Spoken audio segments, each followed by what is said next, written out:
Hello. So this time I want to talk about the Jehovah's Witnesses and their rewards system and how that induces willful ignorance.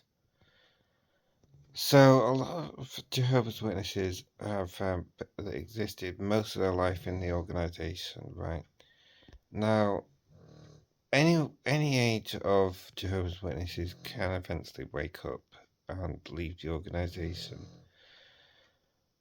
but you are facing an uphill battle with some of the older Jehovah's Witnesses because of the way their reward system is structured and what you have to give up in the world, and it produces what you could describe as willful ignorance.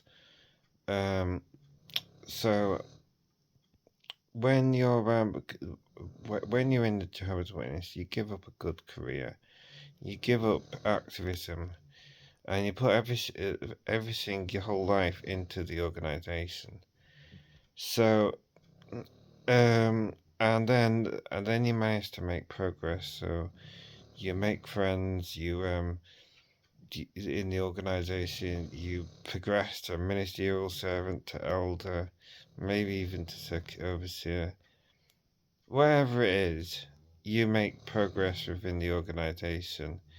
Now, if you suddenly were to say, "Oh, this whole thing is wrong," then that also means that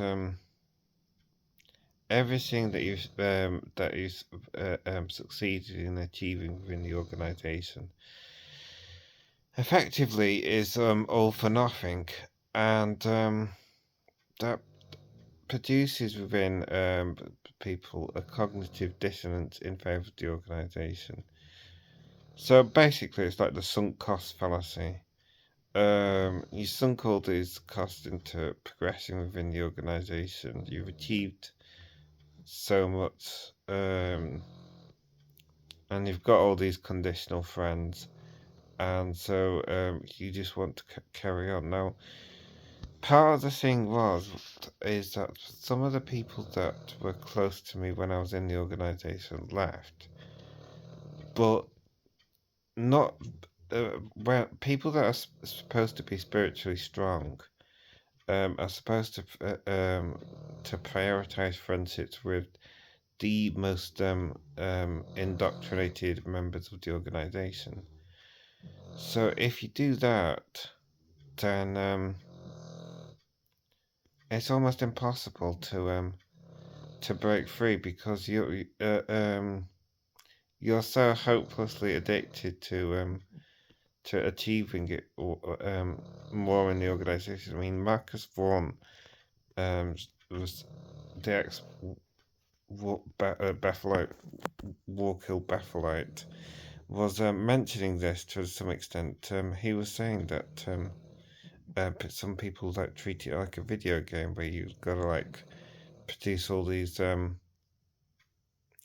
get all these privileges and that in the organization, and that it's addictive to them.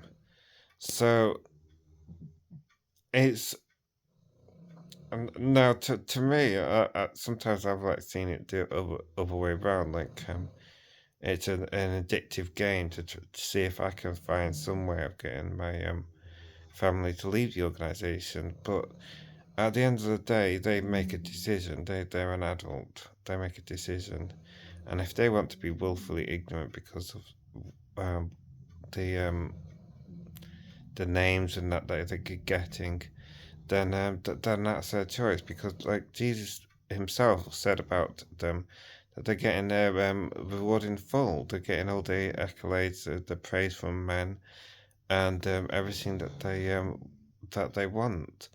So it's impossible to expect like everyone to just leave the organization. But what we can achieve is that we can keep speaking out against the organization, keep speaking out, particularly in themes that um, have the most impact, and like remind them like the governing body aren't sorry for what they've said, and they've done things in the past, like celebrated young witnesses that died due to the blood transfusion issue, and so maybe they'll get it one day.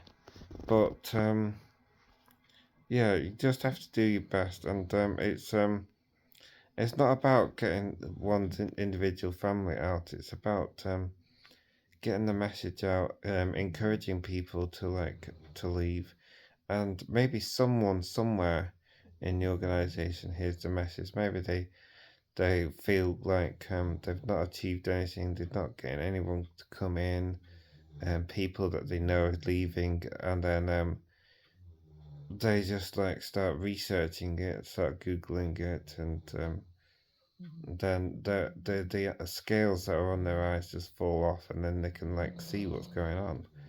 So yeah, it's about making it feel less emotionally rewarding for them inside. So just don't do anything to make it feel like it's emotionally satisfying for them to stay in, and someone will leave, and then it's just a numbers game as well, and you've got to just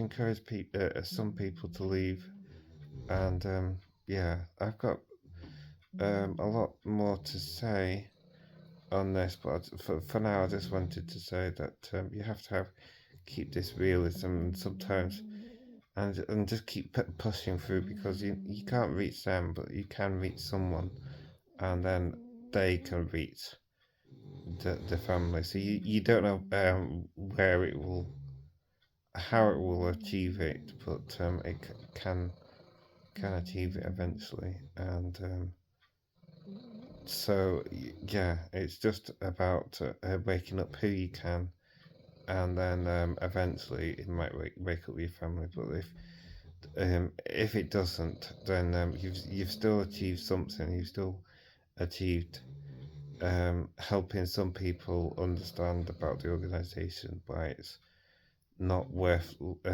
being in the organization. There's other people outside, and yeah, the whole community of extra Jehovah's Witnesses, and to keep pushing on, even and to not be discouraged by family not leaving the organization, because they just like, it's such a big thing for them. They're in the organization for so long, and they've achieved so much, and they're giving up over doing anything in the world, and it's like a huge ask for them to like suddenly wake up and think, oh yeah, I've just wasted all my life. That is such a hard thing for people to do. Now there are older people that do leave, but it's rare. So yeah, but just keep going, and someone will leave, and that's the important thing. The more people that leave, the more pressure that they have under them, and the more pressure that they have under them, then the more likely it is that the people that you care about will leave. So yeah, that's a best way to have a look at it. But anyway, that's all I have to say for today. Thanks. Bye.